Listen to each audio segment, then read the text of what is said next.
Hello, and welcome back to the Tea and Soju C Drama Podcast, your safe spot for C drama chatter. I'm your host, Liliana, and it's time to sit back, grab your tea, and let's chat Asian dramas. In today's episode, we have a currently watching June edition. So basically, this is how my currently watching list is looking like at the end of June 2024.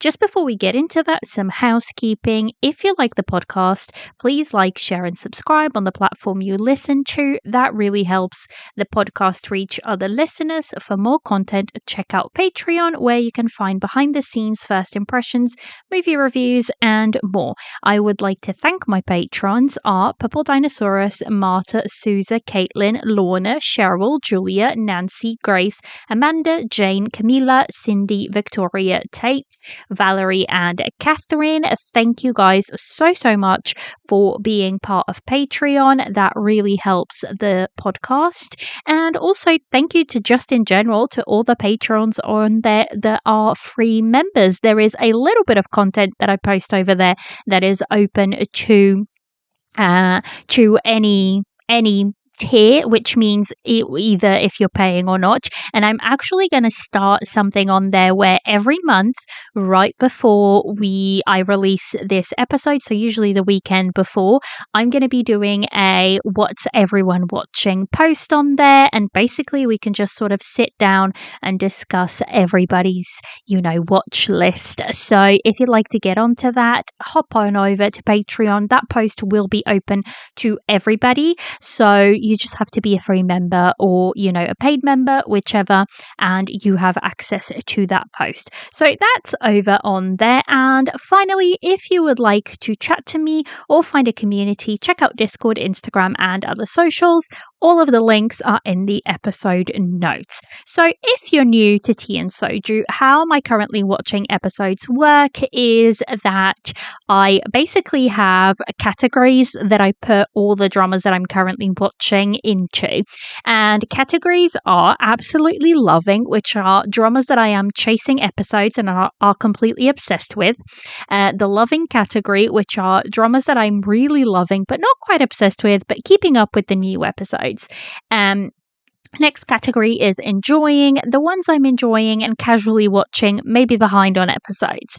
And then we have the Meh category. These are dramas that I may drop soon, but for now I am still watching. Something keeps me watching. And then we have the Too Early to Tell category. These are dramas that I've only watched a very few episodes. I may have only pressed play on one episode or two, and so far I'm still undecided about. Hence the Too Early to Tell. My back burner shows, these are dramas that I go in, dip into an episode or two, and then dip back out. So these are just ones that sometimes I'm really not sure what to watch, and nothing that is currently airing is piquing my interest. So I go into this one, get an episode or two, and then, maybe that inspires me to find something else. So they are what I call my back burner, dramas, the ones that I casually dip into. So we have the On Hold, which is pretty, self-explanatory. Dramas that I dropped in the past month, and then a category that is looking forward to starting. And then the last category is dramas that I completed in the last month, which seems to be getting shorter and shorter. I had a really good month in May. I finished quite a few dramas, and then in June it just plummeted back down, and I feel like this is the story of my life. This year I feel like so far I haven't had a great drama year, which again, I keep saying this, but for someone who does a podcast about dramas, the way that I've sort of shaped Tea and Soju, it makes it harder to sort of plan and do episodes when essentially I am not enjoying much of anything. So I'm thinking I might have to bite my own words and start doing older dramas, older like Chinese dramas. I've been toying with the idea of starting a sort of ongoing series where I review what are dubbed some of the classic Chinese dramas. We kind of already started that with Nirvana in Fire, and I've watched Joy of Life. But with Joy of Life, I kind of didn't want want to take notes. I just wanted to enjoy it for what it was. And plus, for season one, I was watching it along with a bunch of people. So I kind of just wanted to enjoy it without having to think about reviewing it. So that's why I ended up not reviewing that one. But maybe it is time that I do, I don't know. It's just an idea so far that I'm toying with at the moment, or maybe I need to start rewatching things. But you guys know I don't necessarily like rewatching, but I have been. For the longest time, I have been saying that I want to go back and watch some of my favorites. But that also terrifies me a little bit because is it just me who thinks this way? But what if you rewatch something that you watched maybe, I don't know, if I'm going right back to the beginning, like 5 years ago, and it just doesn't hit the same. And then I feel like that drama is going to be tainted for me. I don't know. I feel like that might be a silly fear because it was special to me at one time or another. But I don't know. These are the thoughts that run through my head whenever I think about rewatching something. So that's why I barely ever rewatch, is because I have this irrational fear that I'm not going to enjoy it nowhere near as much. And it's much harder for a drama to hold my attention if if I've already watched it once. So, these are just things going through my head lately, but should we actually get into what we are here for? So I don't know if this is going to be a shorter episode or not. My currently watching episodes seem to be getting shorter simply because I'm not watching that much. I'm reading a lot, mainly because I am very, very, very lucky. And the place that I work at, I get to have headphones put in. So I just churn through audiobooks like nobody's business. So yeah, it is wild that I've gone through almost 130 books it's this year alone. So that's neither here or there. But let's get into this. So actually on my absolutely loving category, until yesterday, so I'm recording this on a Sunday, until yesterday, which was Saturday, obviously, this would have been the double. That would be the only drama in this category. I was obsessed with it. I was chasing episodes. I freaking adored the drama. But I finished it. It's done. They released the Express Pack. So that means my absolutely loving category is once again empty. My loving category, guys, is also empty. Like I said, I feel like I'm having the driest of patches. And actually, I was talking to a couple of friends online, and a lot of people are going through the same. So I feel like it's not just me. I feel like, I don't know, it feels like there's a lack of quality dramas this year, whether that be Korean dramas, whether that be Chinese dramas. I feel like it's just across the board. And I know we've still got 6 months to go, and a lot of the really, really good Chinese dramas that I loved last year came later on in the year, and we still have the summer spot plots which tend to be really desirable. A lot of really big productions get delivered with in summertime, so we shall see. I'm keeping my fingers crossed and hoping that we'll get really good dramas this year, so we shall see. So, with those two empty, let's jump right into my enjoying category. The first one that I've got on there is the Chinese drama, The Blood of Youth. Now, this drama belongs to my 12 for 12 drama challenge, which I can tell you now, I am definitely not going to finish it this year, but I had always thought that it is supposed to be 12 dramas suggested by 12 friends to watch in 12 months, but mine is just going to be a 12 for 12. 12 dramas suggested by 12 friends, and I'm just going to make my way through the list. You will actually see there's quite a few dramas that I've pulled from that list that I'm just, watching. So the first one is The Blood of Youth. It is a wuxia drama. It is 40 episodes. I am watching it on Yoku, but I feel like it's available in a couple of other places. Yeah, it's also available on Viki. It stars Lee Hong Yi. It stars Liu Shu Yi. It stars Ao Ru Peng, and it stars Lin Bo Yang, as well as Flora Dai and Li Qin Zi. There's quite a few to the main cast. I think I talked about this last week, not last week. Goodness gracious. Shall I explain, guys? It is the end of the day, and it's been for the first time in forever in the UK. There's been more than a couple of days where it's actually nice weather. It's warm. So I've been sitting outside in the garden and like dreading coming to sit down and record, simply because where I record, it gets really warm. And obviously I have to have the windows closed and whatnot. So I'm just sitting here with like two cold drinks. One of them is an iced tea because look, it is summer. Well, at least it's summer in the UK for a couple of days. I gotta make the most of it and soak in that iced tea. But I'm just gonna double check, going back to the, Blood of Youth, because I think I talked about it last month. I'm pretty sure it was already on my last month list. It was already there. So I kind of already talked about it a little bit.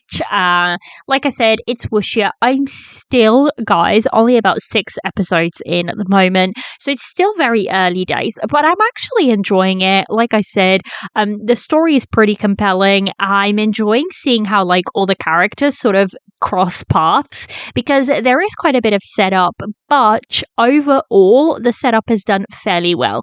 So I'm excited to see where else we go with this one. I am hoping that over July this one will be one that I finish up, so it'll be really, really interesting. It's quite interesting as well because over on MDL it's rated an 8.9, which is really, really good. So I'm excited to see where the story goes.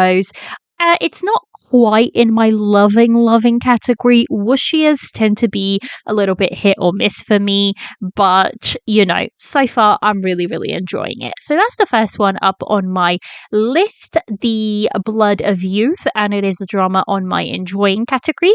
Next up, we have The Atypical Family.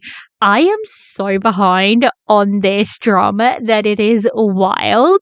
Caitlin from No Sleep for Drama's blog and podcast, she absolutely loved this drama. She finished it up. Becky also loved this drama a whole lot. So I'm actually quite excited to get to it. I'm just really, really behind on it right now. And actually, if I'm talking about it here, I'm just going to mention it. Becky, who you would have heard in quite a few episodes from Tea and Soju, she was on a Midst a Snowstorm of Love review with me, plus she was on a Drama Trio episode. She has now started a new podcast and it's called Drama Detours. It's a lot of fun. She's a lot of fun. So, go and support her over there as well. And can we ever have too many podcasts to listen to? I don't think so. So I thought I'd mention that up. But like I said, The Atypical Family, I am so behind on this. I think I've watched like 3 episodes, which is crazy because it is 12 episodes. Some people are saying it's going to be their favorite for the year. Some people are really, really keen on it, really, really happy with it. So I need to get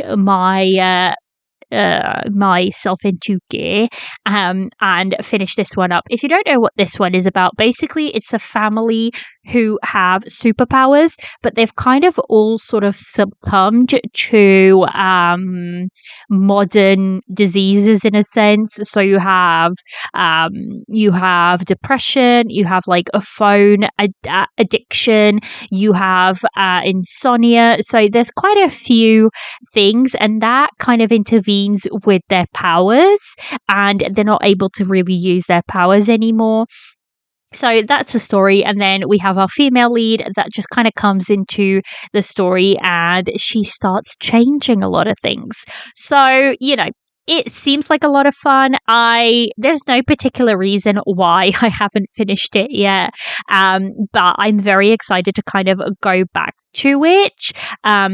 Because like I said, it comes highly recommended both from Caitlin and Becky, and I trust them. I trust their opinions. So I definitely want to get back to this one and finish it up.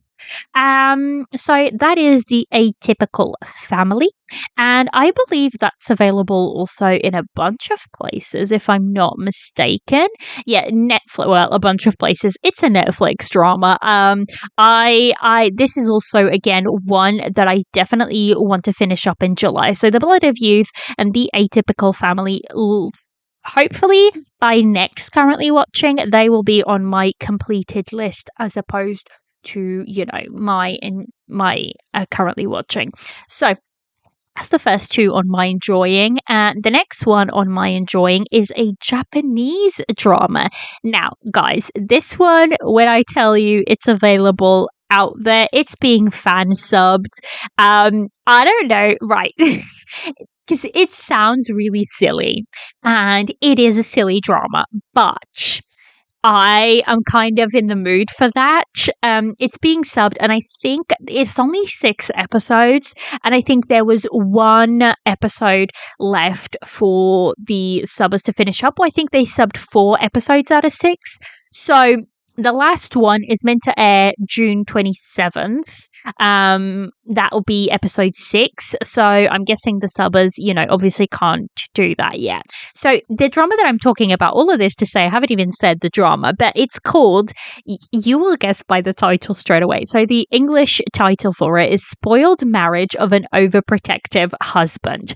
So I am not even going to attempt the Japanese because it is really long and I don't want to butcher it too much. But the MDL description reads, this story follows the sweet and overprotective newlywed life between Somae Yukito, a young master of an established inn in Asakusa, and Tsuruoka Law, a pure-hearted female apprentice training to be a chef. Tsuruoka was in the depths of despair until she found solace in sweet Konepito candy given to her by Somiya. Since then, she has earnestly cherished her feelings while training as a chef. Yukito's affectionate words and actions reserved only Tsuruoka, along with his excessively cute jealousy, create an irresistible, heart-fluttering devotion with a charming gap that's impossible to resist. So, it's 6 episodes, guys. It is quite short, and I'm just enjoying it. Is it good? Good? Not necessarily, but it's a lot of fun, and it's just sweet goodness. It's just gushy sweet goodness, very typical tropey. The inn that they run, it is stunning. I absolutely love it. Absolutely love it. So that is, the Japanese drama Spoiled Marriage of an Overprotective Husband. Again, this isn't available any platform, so you kind of have to look around for it a little bit. Like I said, I'm watching it fan subbed somewhere. Japanese dramas, this is why I think I don't watch quite as many. They are hard to get a hold of. In general, it's a lot better now in 2024 than it was even just a year ago, but they are a lot harder to get a hold of, so you kind of have to look for them and rely on subber websites and stuff like that. These people do God's work over here by subbing these dramas for us, so that is one that I want to check out. That I've been slowly watching along, and it's just one of those that I don't know, guys. It's one of those dramas that you kind of watch and you just turn your brain off for a little bit because does it make sense? Is it this? Is it that? Probably. but it's enjoyable while I'm watching it. So that's why I like to watch these dramas every now and again. And it makes it like a little good palate cleanser. I do this with books as well. I don't know if you guys do this. I'm a fantasy girly. I love fantasy books. I love fantasy shows. And sometimes when I'm watching too much of one thing, so imagine I'm reading a fantasy series, but I'm also watching a fantasy series, and then it comes to an end. I kind of need a little palate cleanser. So I go in and typically I grab like the most sappy romance that there can be, and that tends to be my palate cleansers. So I do the same with dramas. I go in and I grab like a mini series and I do, watch that and kind of go from there. And that tends to get me ready to watch the next drama. Does that make any sense? Do you do this as well? I'm going to put this as the, what's it called? The Spotify question to see if anybody else does this, where they use like mini dramas as kind of like an almost palette cleanser. So that was the Japanese drama Spoiled Marriage of an Overprotective Husband. Now, next up, we have a drama that I was very, very excited to start, and I thought it might come in June, and I was right. It did come in June. Everything was indicating that it would, and that is the Chinese drama Follow Your Heart. The only reason, guys, this is in my enjoying category rather than my loving or my absolutely loving is because it came at a time where I was so involved with other dramas that I haven't gotten fully into it. I've only watched 3 episodes so far. I am super, super behind on it. I think it's already, released 8 episodes at this point. And there is a lot of setup in those first couple of episodes. It's a little bit more, it's leaning more towards comedy so far with like a mystery behind it of sorts. But let me read you the MDL synopsis. The series tells the romantic love story of Jiang Xinbai, a cold and aloof prince suffering from face blindness, who is determined to eliminate the Zornia grass from the world, and Yan Nanxing, a passionate female traveling doctor who changes her appearance often to blend in. Together, they journey through the martial world, experiencing a fated love. Through the process, these two strong yet lonely individuals overcome numerous obstacles and jointly uphold justice. They show the true meaning of love, that while appearances are important, they cannot surpass the connection of the hearts.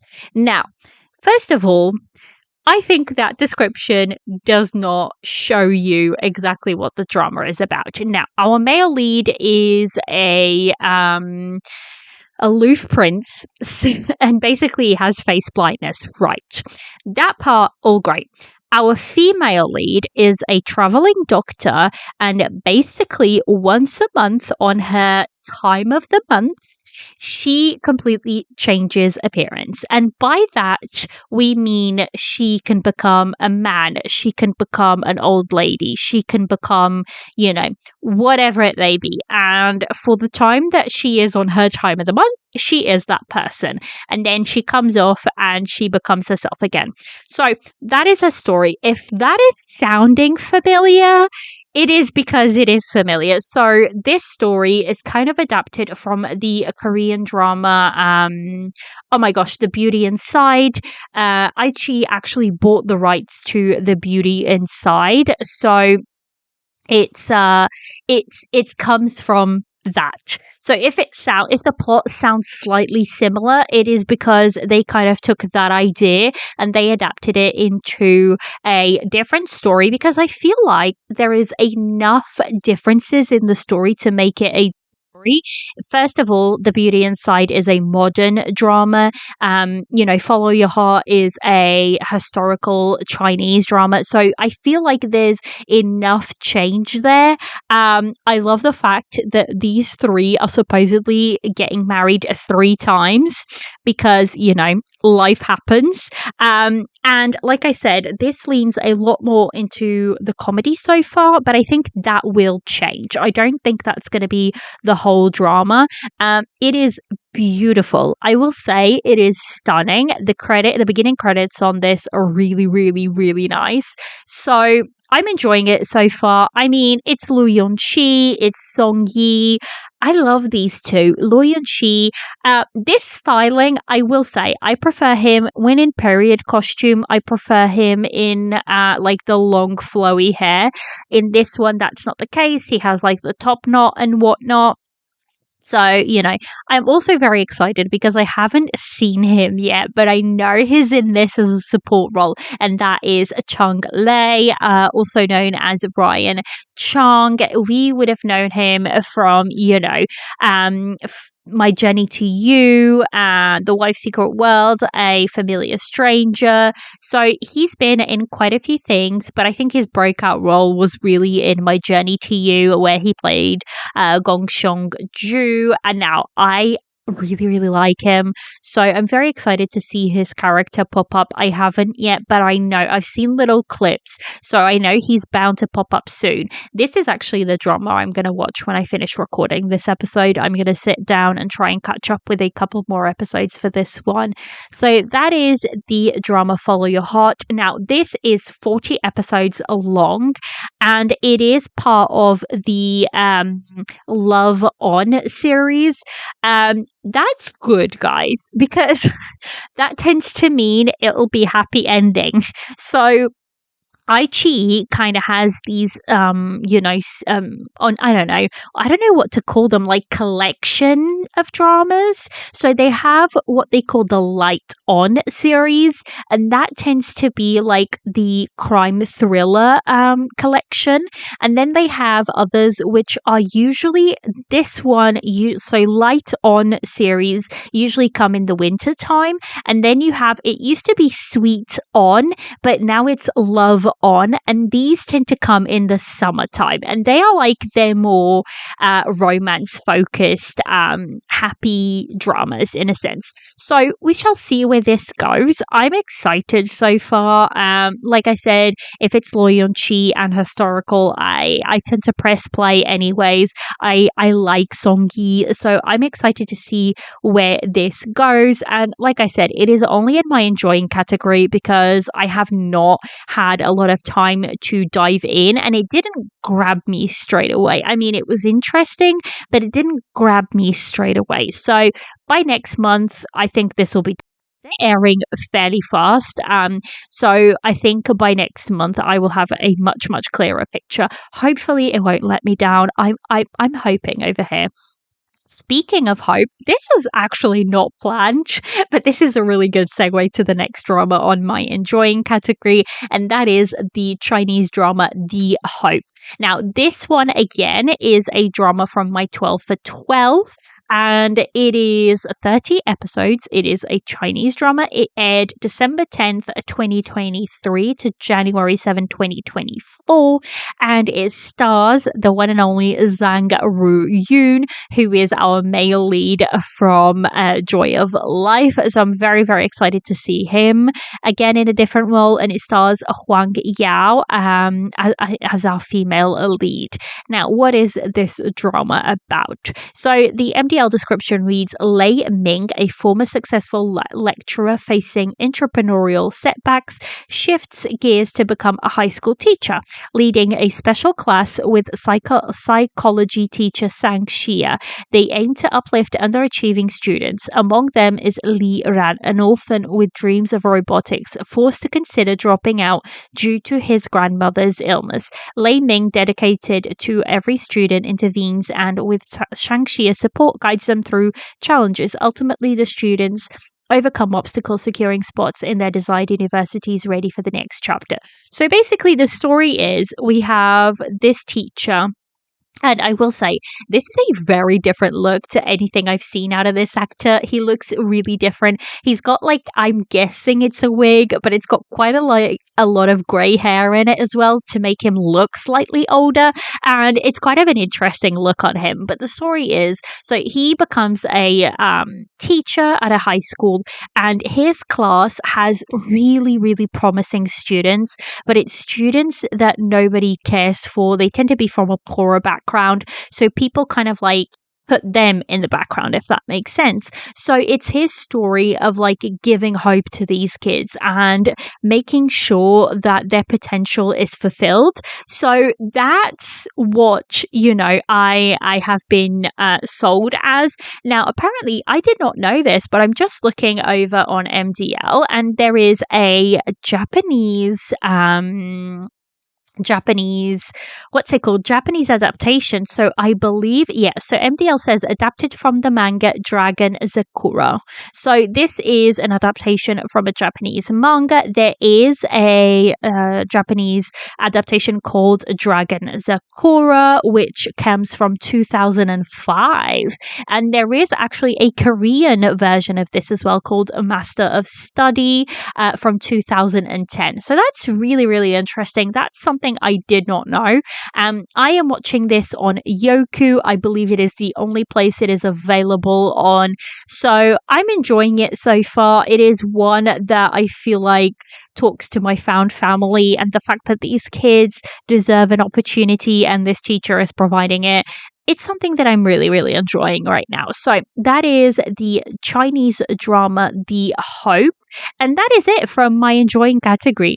So I have 1, 2, 3, 4, 5. 5 of my dramas are in my enjoying category, which, there could be worse problems to have. My meh category is the next one up, and it is empty. So we will skip right through that one. And guys, remember? So next up is my too early to tell category. Remember how last month I said to you guys about Divine? If you listen to last month's currently watching, I had the Divine Emissary on my too early to tell category, and I had completely forgotten about it because I had not updated it on my drama list. So after recording that so last month was May, and that's when I realized I had forgotten about it. So this drama comes from April at this point, right? And guess what I did? I completely forgot about it. So I'm just thinking, do I just quit while I'm ahead? Because I keep forgetting about this drama until I currently watching, and I have to obviously click on the currently watching document from the previous month, and I remember, oh, I forgot about this drama again. So guys, if any of you out there has watched this drama, please let me know. Do I keep watching? Or do I just quit while I'm ahead? So Divine Emissary is a Chinese drama, and it's a Chinese remake Korean drama, Splash Splash Love. So I don't know. I still want to check it out, but is it worth it at this point, or do I just bite the bullet and quit while I'm ahead? I don't know. I'm still trying to figure it out. Actually, thinking about it, this will be a great thing to put on the Spotify poll. So I'm going to put it out there. You guys choose. Shall I just watch this because I want to know what's going to be like between the Korean and the Chinese differences and whatnot? And actually, that could make an interesting episode. You're just listening as my thought process is working over here. So let me know. I'm gonna put it to you guys to a vote. So that is Divine Emissary. Like I said, I'm gonna skip that one because I think I watched like the first 10 minutes of the first episode and then forgot about it clearly for the last 2 months. So my next one is a Korean drama, and actually I think it's the only Korean drama I'm watching currently. Let me know if there's any others that I really, really need to check out. Well, apart from I'm also watching Atypical Family family, but this one is My Sweet Mobster. I am watching it on Viki, and the MDL description reads, "It is a tale of redemption and new beginnings. Se Ji Hwan, a former gangster, embarks on a journey to leave his troubled past behind. Traveling across Korea, he dismantles criminal organizations and offers a fresh start to ex-convicts. Along the way, he reconnects with Gu An Ha, his childhood friend and now a beloved kids content creator. Eun Ha, affectionately known as Mini Sister to her young audience, radiates warmth and positivity in her videos, drawing inspiration from her cherished memories of Ji Hwan, her only childhood playmate and protector. She sees beyond Ji Hwan's rough exterior and with unwavering affection endeavors to help him reclaim the innocence of their shared past, offering him a beacon of hope amidst the shadows of his former life." Now, this is adapted from a web novel called A Woman Who Plays. It is a gender's comedy and a romance. So, that's what we're dealing with. It stars Tae-go as Se Ji Hwan, and it stars Hwan Sun-hwa as Go Eun Ha. Now, I have never watched any of these actors, so this is a completely new cast for me, which is really interesting. Now, I have literally only watched maybe an episode and a half of this, and I'm still unsure about it, but a lot of people out there are saying that you should probably get through the first 2 episodes and then it gets really, really much more interesting. So I don't know. I'm intrigued enough to keep watching at the moment. So that's where we are with it. So that's My Sweet Mobster. And then the next one that I sort of started, and I feel like I'm just going to sit down and binge the rest of it, is Present is a Present. Now, this is one of those like mini series. It stars Fan Zi-shin, who we would have remembered and watched him in My Lethal Man. He played the male lead in that. And it stars Tu Bing as the female lead. It is available on WeTV, Soho TV, Viki, and Kukan TV, and basically it reads, it's wild, guys. It is a bit of a wild story, but it reads, Wei Zi-chi, the carefree heir of a wealthy family, finds himself in a fierce power struggle to gain control of his father's firm. His antics often test the patience of his diligent executive assistant Yuan Xia. However, when Yuan Xia is falsely accused of misconduct, she is forced out of the firm. Her troubles escalate as she collapses, ends up in hospital, and is then diagnosed with a terminal disease. At her lowest point, she receives a phone call from the future Zi-chi. Could this be a sign that the present day Zi-chi could save her from disaster, and could love follow as intrigue deepens? So it does have a little bit of time travel. It's tagged as thriller, mystery, romance, fantasy. So there is all of that. I'm intrigued. I've only watched, I think, the first episode, and then it kind of had still quite a few episodes. And because these are like really short, I mean, this one is 16 episodes of 30 minutes. They're fairly short episodes. I kind of prefer to have them all out in a sense and kind of like watch all in one go. So that is the Chinese drama Present is Present. I will definitely be finishing this one up over July, and hopefully next month we'll have that one done as well. And then next up is my back burner dramas. I only have 2 on here right now. Small Town Stories, which I kind of talked about a bit more in detail last month. That one is just one that, as for now, it's kind of sweet. So I kind of dip in and out of it, go in, watch a little bit, and then come back out. And then the next one is one that I heard a lot of people talking about, but I've always been unsure. And that is My Calorie Boy. Now, this one has a fatsu, and I was unsure whether I wanted to check it out or not, but a lot of people say it's done really well and it works. So I don't know. This has been on my plan to watch list for a really long time. It is an iQIYI Tencent video production. It is 30 episodes and it is available on Viki, WeTV, Tencent, and iQIYI. It stars Za Zilu as the male lead, and it stars Dai Lu Hua as the female lead.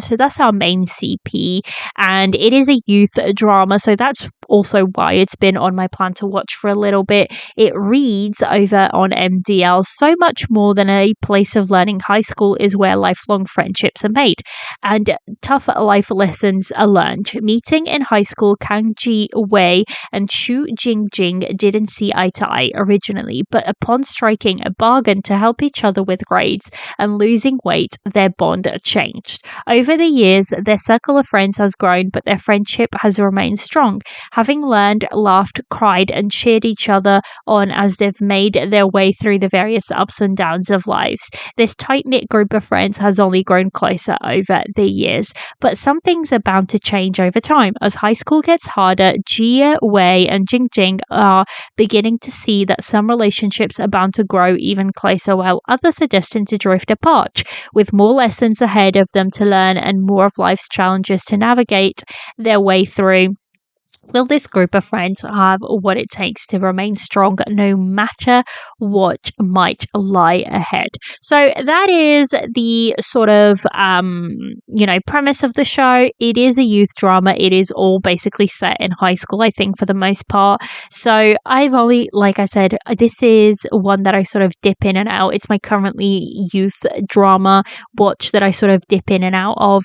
So that is my Calorie Boy. I will be continuing to slowly go through watching that one. And that is it. That is my sort of everything that I'm watching. And then next up is my on hold category, guys.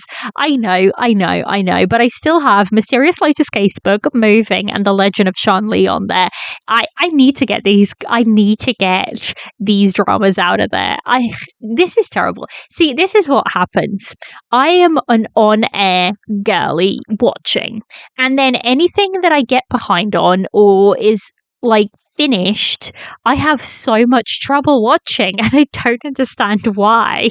Maybe I just need to create my schedule and be like it almost to emulate a currently airing drama that I watch 2 episodes a week or something like that, and then maybe I will get through some of these dramas. I don't know, but I still have those 3 on there. Hopefully, I say this every month, but hopefully I will get. I'm saying it now, I am gonna aim to have one of these 3 done by the end of July. Please hold me accountable to this. Please do. Come into my DMs and be like, have you started one of your 3? Because I need you guys to hold me accountable clearly at this point, because I'm not holding myself accountable. So that is the dramas Mysterious Lotus Casebook, Moving, and The Legend of Shan Li. I am aiming to have one of these done by the end of July. I am saying it now here on the podcast. We shall see where we are next month.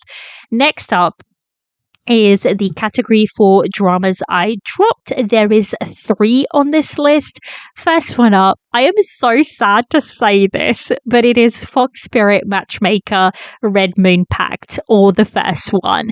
So this is the one that stars Gong Joon and it stars Yang Mi. Now, I had a lot of trouble with this drama. I'm so frustrated because I was so excited for this drama for the longest time. You guys know, if you follow me on socials, I was eating up all of the promo. I was so excited to watch this. And then I started watching it and I was like, okay, first couple of episodes, there's a lot of setup happening. Okay, that's fine. I can deal with that. And then I kept watching and I made it all the way to episode 12 and I was like, I am bored.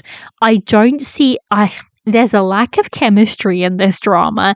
The story just isn't clicking for me and I don't understand why. It's Xianxia. It's something I really love. But I suppose it's a slightly different type of Xianxia because it's not like a gods in the immortal realm type thing. It's kind of like spirit realm. So you have like a fox spirits and those sort of characters. So yeah, but one of my main problems was that I found there was such a big lack of chemistry between Gong Joon and Yang Mi, and that was a little bit fatal for me because I don't know. And I feel like I preferred Yang Mi's role in 10 Miles of Peach Blossoms when she played a fox there than in this one. This one, she just feels so cold constantly. And I get it, that is part of her character. But by episode 12, I was hoping it would be giving me something more, and it just wasn't. So I was like, do I keep pushing? Do I keep pushing? Ultimately, I decided that it wasn't, and I let it go. And this just proves that sometimes, even if I completely adore a show, I will not keep watching it if I'm not enjoying it. And that makes no sense what I've just said. But even if what I meant to say was, even if I've been super excited for a drama and really, really hyped for it, I will not keep watching it if I'm not enjoying it, regardless of who's in it. So that's kind of what happened. I'm hoping that the second one and the third one are slightly better. I think the third one is probably going to be my favorite out of all of them because it has Chung Ki and it has Lee Yi Tong, and I adore those two. So I'm hoping it'll be slightly better. I don't know, guys. At this point, I'm a bit more cautious. So that's Fox Spirit Matchmaker, Red Moon Pact. I also dropped Overprotected Kahako. Now, this is a Japanese drama, and it was suggested to me on the 12 for 12 dramas. And I don't know, guys. I think I watched about 3 episodes, and I just wasn't clicking with it. The female lead is so, I don't know. The parents, it just everything. I feel like maybe I need to be in the right type of mood for this.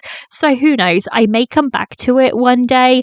But when I tried it out, it just wasn't working for me at the time. So I was like, I think I'm going to let it go. So I did. And then the last one is a Chinese drama, and it's called Our Memories. It's a youth drama. And to be honest, I don't know. The story wasn't working for me. The acting wasn't working for me that well either. So I was like, it's just not for me.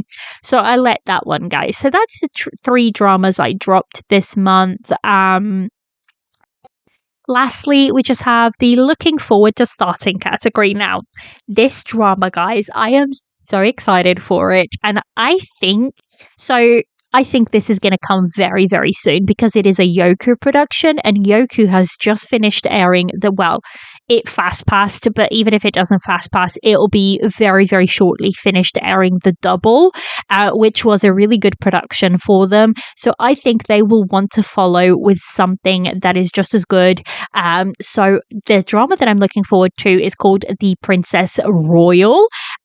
It is one drama that, I don't know, the promo for this has been so, so beautiful. It stars Zhao Jin Mai as our female lead, and she is the actress who we have seen earlier this year in Amidst a Snowstorm of Love. But also she's been in other dramas such as Reset and Stand By Me and The Blessed Girl. So I really, really like her. I think she's a really good actress. So I'm very, very excited to see her in period costume, which I haven't yet. So I'm quite excited. And it stars the one and only Zhang Linghe, who you guys know I'm a fan of. He has been in a bunch of stuff. He's been in My Journey to You.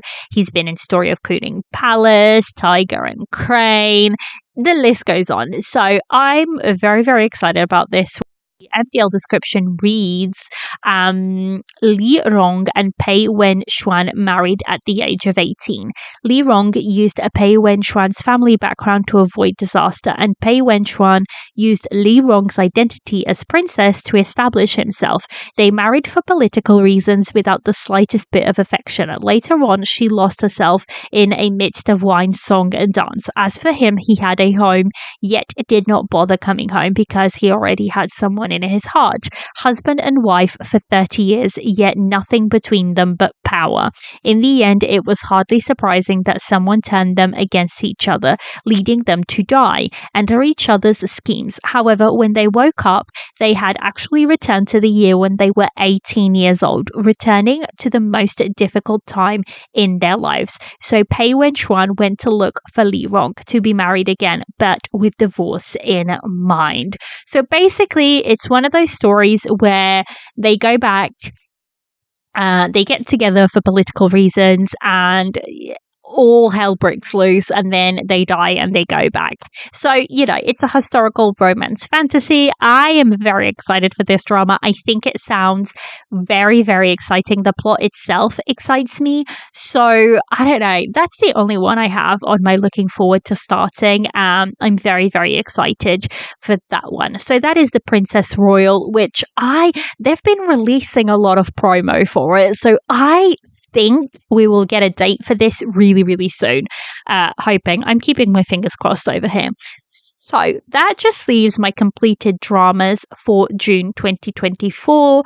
Now, I am just going to go through the list very quickly, and then my full thoughts are going to be posted on a Patreon. So head over there and you can listen to my full thoughts on these. So the first one I finished up, which I literally just finished yesterday, is called A Murderous Affair in Horizon Tower. This was suggested to me by Caitlin from No Sleep for Dramas, and if it's a crime thriller, I trust Caitlin. I mean, she is your go-to when it comes to that genre, and she did not disappoint, because this has become one of the best crime thriller dramas I have ever watched. It is so, so good.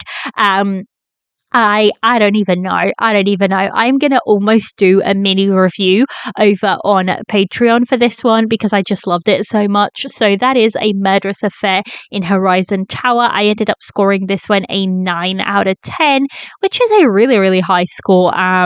But yeah, I highly recommend, if you like the crime thriller genre, definitely check this one out. Also, it's only 16 episodes, and some of the episodes are only like 35 minutes. It is a really, really nice binge. And trust me, you will want to binge this, because every episode is just, it is chef's kiss. So that is that. The Double, I finished that one up. I scored it a 9.5 out of 10. I loved this drama, but I'm not going to talk about it too much either here or on Patreon, because heads up, next week, guys, you will have the Double review, and that's coming in with a guest. So I'm really, really excited to sit down and record that. I have so many notes, quotes, and scenes and whatnot. So I'm very, very excited to sit down and talk about this one. So that is The Double. And then lastly, I finished up I Love You, the Japanese drama. It was okay. I ended up enjoying it for what it was. Was it the best thing I've ever watched? No, but I still scored it a 7.5. Did I score it a 7? I'm just going to double check. I think I scored it an 8 out of 10. No, 7.5 out of 10. Sorry. I was trying to remember to open up the page. Let me just see.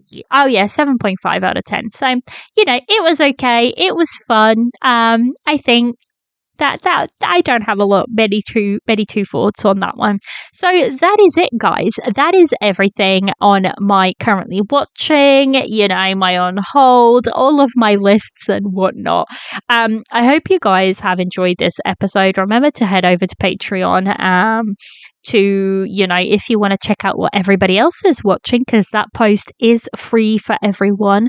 So you can just go in and just see what everyone's watching on there. And yeah, I think that's everything.